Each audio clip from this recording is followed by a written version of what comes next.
नमस्कार मेरे प्यारे विद्यार्थियों, मैं हूं प्रवीण बंसल और हम पढ़ रहे हैं कक्षा 12वीं अर्थशास्त्र। आज हम अध्याय 4 पढ़ेंगे, पूर्ण प्रतिस्पर्धा। इस अध्याय में आप देखेंगे एक उत्पादक उत्पादन करने के बाद उस पे सभी कीमतों का भुगतान करने के बाद वह मार्केट में इसको कैसे बेचेगा, और जो मार्केट, जो कंपटीशन हम पढ़ने जा रहे हैं उसका नाम है पूर्ण प्रतिस्पर्धा। तो चलिए देखते हैं कि यह कंपटीशन क्या होता है, इसमें सामान बेचना कैसे होता है और उसकी पूर्ति मतलब सप्लाई एक उत्पादक कैसे करता है। तो आइए शुरुआत करते हैं अध्याय 4 की। पूर्व अध्याय में हमने फर्म के उत्पादन फलन मतलब प्रोडक्शन फंक्शन, लागत मतलब कॉस्ट, वक्रों से संबंधित संकल्पनाओं का अध्ययन किया। इस अध्याय को केंद्र बिंदु भिन्न है, मतलब इस अध्याय का उद्देश्य कुछ और है। यहां प्रश्न उठता है कि कोई भी फर्म किस प्रकार यह निर्णय लेती है कि कितना उत्पादन करना है, और इस प्रश्न के लिए हमारा उत्तर किसी भी रूप में सरल या अविवादित नहीं है। उत्तर फर्म के व्यवहार की एक निर्णायक अपितु कुछ हद तक अनुचित मान्यता पर आधारित है। हमारे अनुसार फर्म कठोर रूप से लाभ अधिक करना चाहती है, मतलब हर फर्म इसी तरह से उत्पादन करेगी कि जो उस पे आने वाली कीमत है, मतलब जो लागत है, वह कम से कम रहे और मिलने वाला लाभ ज़्यादा से ज़्यादा रहे। तो यह इस अध्याय का केंद्र बिंदु है, जिसमें पहला चरण है कि पूर्ण प्रतिस्पर्धा किसे कहते हैं। एक फर्म के लाभ को बढ़ाने की समस्या का विश्लेषण करने के क्रम में हमें सबसे पहले बाजार का वातावरण जिसमें फर्म कार्य करती है को स्पष्ट करना पड़ता है। मतलब हम पहले बाजार मतलब कंपटीशन के बारे में जान ले कि यह पूर्ण प्रतिस्पर्धा, जिसको हम अंग्रेजी में परफेक्ट कंपटीशन भी कहते हैं, वह क्या कहलाता है। देखिए विद्यार्थियों, आप बाजार में जाते हैं और आप देखते हैं कि किसी एक वस्तु को बेचने वाले मतलब सेलर बहुत सारे हैं, एक जैसी वस्तुओं को बेचने वाले भी लोग बहुत सारे हैं, और उस ही वस्तु के आपको और भी विकल्प बाजार में मिलते हैं। तो इस तरह के बाजार, जब एक ही जैसी चीज बहुत जगह बिक रही हो, एक जैसी वस्तुओं के विकल्प बहुत जगह बिक रहे हों, तो आपने वहां क्या देखा? आपने देखा कि एक वस्तु जो बहुत सारे दुकानदार बेच रहे हैं, आमतौर पे उसकी कीमत एक होती है और उसकी जानकारी सबको होती है। जैसे कि पेट्रोल आमतौर पे एक शहर में सभी जगह समान कीमत पे बिक रहा होता है, क्योंकि सभी जने एक समान वस्तु को ही बेच रहे हैं। परंतु यदि आप बाजार में जूते खरीदने जाएं, तो जूतों को खरीदने के लिए आपके पास अनेकों विकल्प हैं, और उन अनेक तरह के जूतों की कीमत अलग अलग दुकानदारों के पास अलग अलग पाई जाती है। तो अर्थशास्त्र में इतनी सारी ऊपर नीचे की चीजों को देखते हुए कोई निर्णय लेना बड़ा कठिन है। तो हमने यहां एक ऐसी कंपटीशन मतलब एक ऐसी प्रतिस्पर्धा को लिया है जो बिल्कुल सरल है, और उसका नाम रखा परफेक्ट कंपटीशन, जो आपके सामने है। तो यह एक काल्पनिक कंपटीशन है जो आमतौर पे आप अपनी असल जिंदगी में बहुत कम देखते हैं। तो हम यहां देखेंगे कि एक उत्पादक कब अपना प्रोडक्शन रोकेगा, उसे किस लागत पर रुक जाना चाहिए, और इसे किस कीमत पे बेचना चाहिए। तो इस सरलता को बनाए रखने के लिए हमने यह प्रतिस्पर्धा शुरू करी, जिसका नाम दिया पूर्ण प्रतिस्पर्धा। तो देखिए पूर्ण प्रतिस्पर्धा किसे कहते हैं। इस अध्याय में हम एक ऐसे बाजार वातावरण का अध्ययन करेंगे जिसे पूर्ण प्रतिस्पर्धा कहा जाता है। एक ऐसे बाजार में दो पारिभाषिक लक्षण हैं, मतलब पूर्ण प्रतिस्पर्धा के बाजार में दो लक्षण मुख्यतः होने ही चाहिए। बाजार खरीदारों तथा विक्रेताओं से बनता है, तो बाजार में सभी फर्में एक विशिष्ट एक रूपात्मक वस्तु का उत्पादन करती हैं। मतलब सरलता के लिए हमने क्या माना कि जितनी भी फर्म बाजार में सामान बेच रही हैं वह सभी की सभी फर्म कैसा सामान बेच रही हैं? एक रूपात्मक, मतलब एक ही जैसा।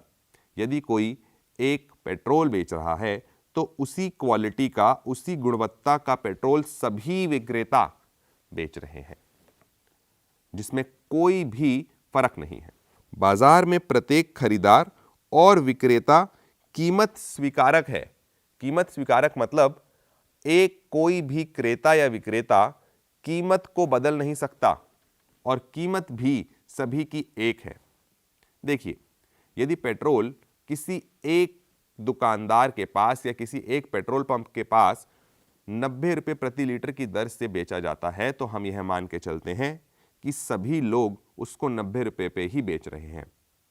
और यदि कोई एक पेट्रोल पंप का स्वामी उस पेट्रोल को 100 रुपये प्रति लीटर बेचने लगे तो वह इसको ना बेच सकेगा, क्योंकि बाजार में बाकी सभी फर्म वैसा ही पेट्रोल 90 रुपये में बेच रही हैं, तो आप 100 रुपये में उसे नहीं बेच सकते। और यदि कोई एक फर्म 90 की जगह उसे 80 में बेचती है तो शायद उसका स्टॉक बहुत जल्दी खत्म हो जाए और वह बाजार से बाहर हो जाएगा और बाद में सभी फर्म उसे 90 में ही बेचेंगी।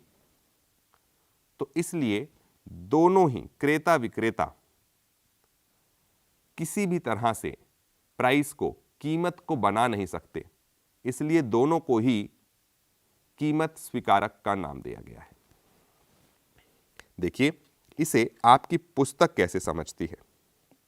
पहला लक्षण जो था, बाजार खरीदारों तथा विक्रेताओं से बनता है। एक पूर्ण प्रतिस्पर्धा के बाजार का प्रथम लक्षण समझने में आसान है। हम द्वितीय लक्षण पर ध्यान देते हैं। एक फर्म की दृष्टि से कीमत स्वीकारक का क्या अभिप्राय है? कीमत स्वीकारक फर्म को विश्वास है यदि वह बाजार में कीमत से ऊपर एक कीमत निर्धारित करती है तो वह जिस मात्रा का उत्पादन करती है उसे बेचने में असमर्थ होगी, जैसे कि मैंने बताया। दूसरी ओर यदि निर्धारित कीमत बाजार कीमत के समान अथवा उसकी तुलना में कम हो तो फर्म जितनी इकाइयां विक्रय करने को इच्छुक है उतना विक्रय कर सकती है। तो एक खरीदार के दृष्टिकोण से वह किस कीमत को स्वीकार करता है? खरीदार निश्चित रूप से सर्वाधिक संभावित न्यूनतम कीमत पर वस्तु खरीदना चाहती है। तथापि एक कीमत स्वीकारक खरीदारक को यह विश्वास होता है कि यदि उसने बाजार कीमत से कम कीमत की मांग की तो कोई भी फर्म उसे वस्तु का विक्रय करने की इच्छुक नहीं होगी। आप सोचिए, आप पेट्रोल पंप पे 90 रुपये प्रति लीटर से मिलने वाला पेट्रोल 80 रुपये में मांग नहीं कर सकते, क्योंकि सभी पेट्रोल पंप के स्वामी उसको 90 रुपये में ही बेच रहे हैं। अब जब मैं यहाँ पेट्रोल का उदाहरण आपके सामने लेता हूँ तो आप इसको सिर्फ समझने के लिए अपने ध्यान में बिठाइए, ना कि उसे पूर्ण प्रतिस्पर्धा का कोई उदाहरण मान लीजिए। यह सिर्फ और सिर्फ एक उदाहरण है आपको यह समझाने के लिए कि पूर्ण प्रतिस्पर्धा में, रिपीट, पूर्ण प्रतिस्पर्धा में विक्रेता या क्रेता उसी कीमत को स्वीकार करता है जो मांग और पूर्ति के मिलान होने के कारण मार्केट में, कंपटीशन में आया है। तो इसलिए दोनों को ही कीमत स्वीकारक कहा जाता है। दूसरी ओर यदि मांगी गई कीमत बाजार कीमत के समान अथवा उससे अधिक है तो खरीदार इच्छित मात्रा में वस्तु की बहुत सी इकाइयां प्राप्त कर सकता है, परंतु यह लंबे समय तक ना हो पाएगा।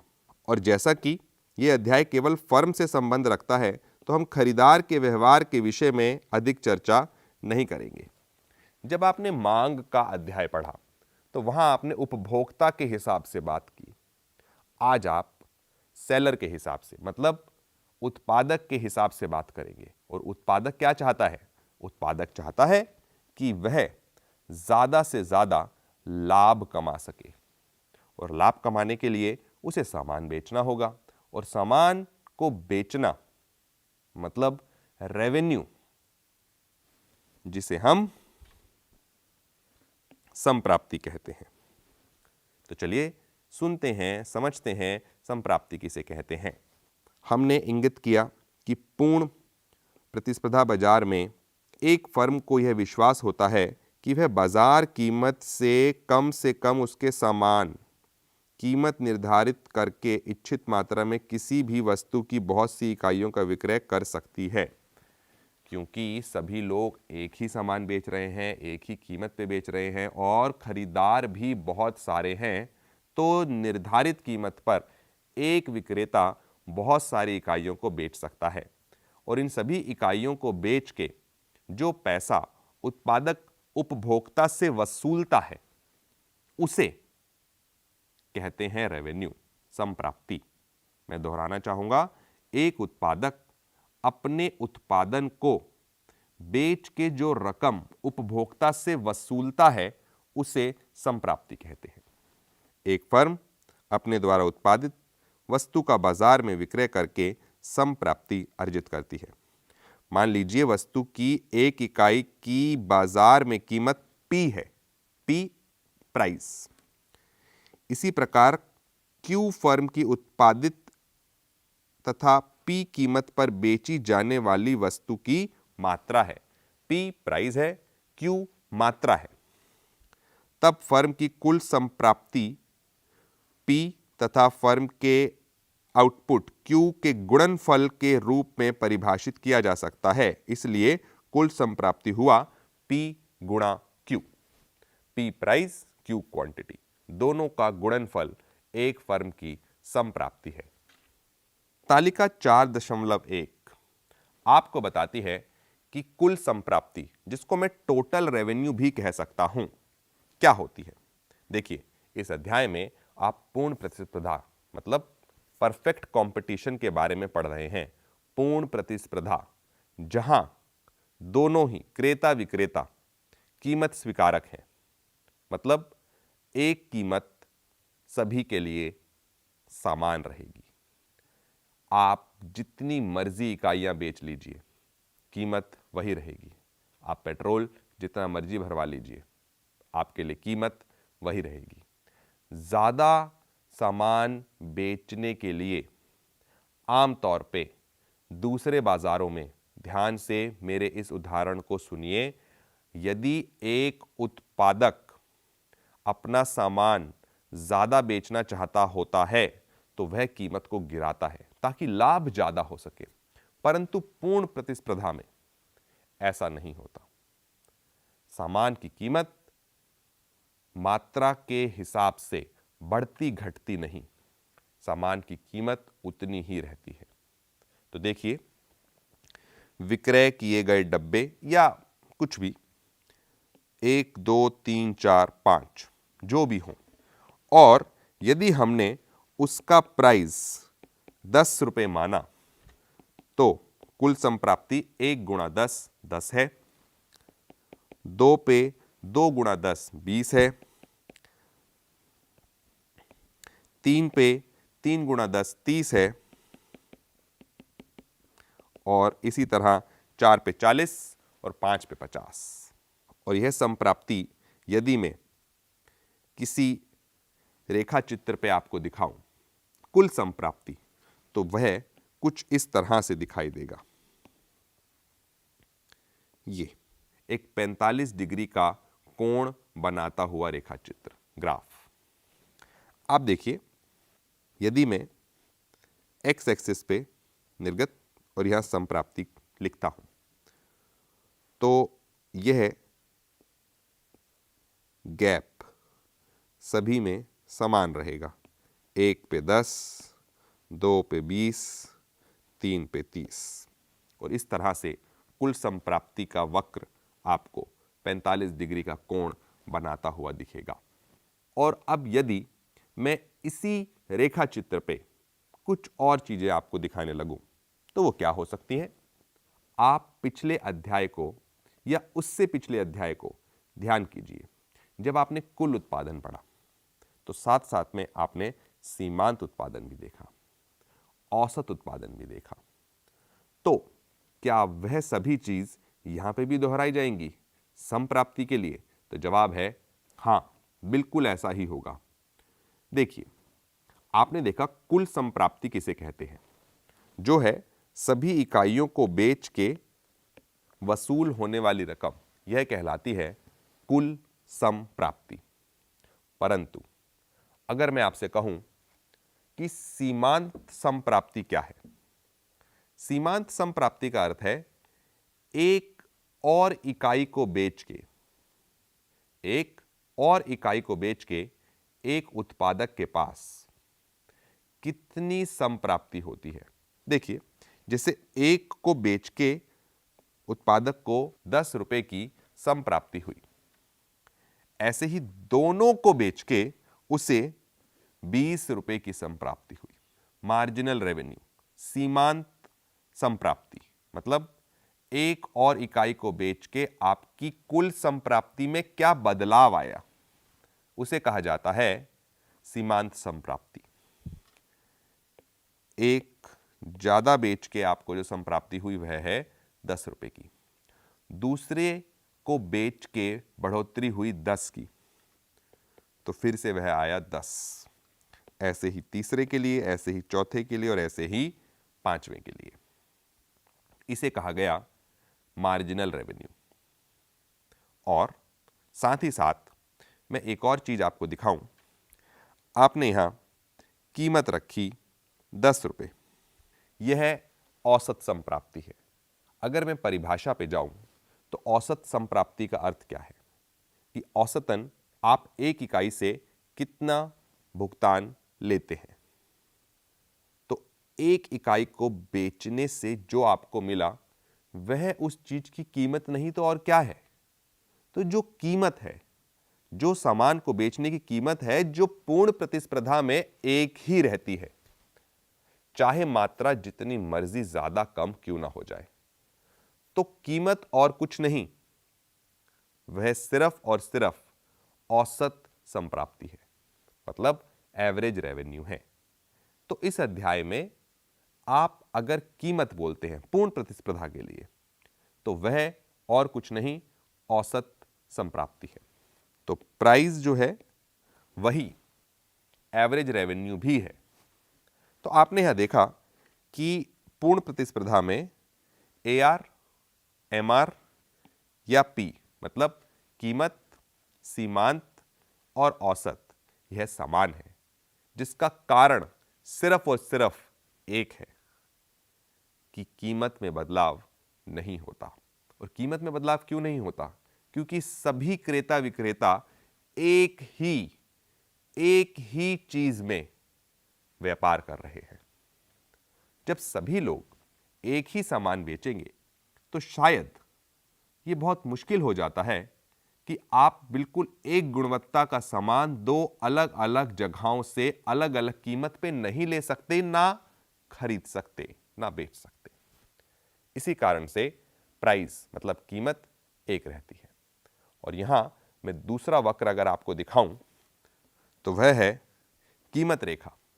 कीमत रेखा मतलब प्राइस लाइन, और प्राइस लाइन ही एवरेज रेवेन्यू है और मार्जिनल भी, मतलब कीमत बराबर सीमांत बराबर औसत। यह है आपके पूर्ण प्रतिस्पर्धा के TR, MR, AR, कुल संप्राप्ति, औसत संप्राप्ति और सीमांत संप्राप्ति। तो चलिए देखते हैं पुस्तक किस तरह से औसत संप्राप्ति और सीमांत संप्राप्ति को बताती है। औसत संप्राप्ति गणित देखें तो कुल संप्राप्ति को मात्रा से भाग कर दिया गया है। जैसे यदि 5 इकाइयां बेच के आपको 50 रुपए मिलते हैं, तो आप 50 को 5 से भाग करते हैं और आपको मिलता है 10 रुपया। और यह वस्तु की कीमत भी है और यही वस्तु का औसत संप्राप्ति भी है। और सीमांत संप्राप्ति पुरानी ही चीजों की तरह है कि आप छठे इकाई को बेच के क्या प्राप्त करते हैं। तो पांचवें और छठे इकाइयों के संप्राप्ति में जो अंतर है उसी को हमने क्या कहा, सीमांत संप्राप्ति। तो आपने देखा इस भाग में कि हमने कैसे पूर्ण प्रतिस्पर्धा को समझा और पूर्ण प्रतिस्पर्धा में कौन काम कर रहा है, एक फर्म काम कर रही है। और जब एक फर्म काम कर रही है तो वह लाभ कैसे अर्जित करेगी, उस लाभ के लिए उसे सामान बेचना है और सामान बेचने के लिए आपने पढ़ा संप्राप्ति क्या होती है। संप्राप्ति तीन तरह से हमने देखी और उसके वक्र भी हमने देखे। तो इस अध्याय के लिए यह था पहला भाग, जिसके प्रश्न आपके पाठ्य पुस्तक में इन पृष्ठों पे दिए हुए हैं। तो आप सभी इन प्रश्नों का अभ्यास करें और अगले भाग में हम देखेंगे कि किस तरह एक फर्म लाभ ज़्यादा से ज़्यादा कमाने के लिए कैसे रेवेन्यू पे, संप्राप्ति पे रोक लगाती है। धन्यवाद।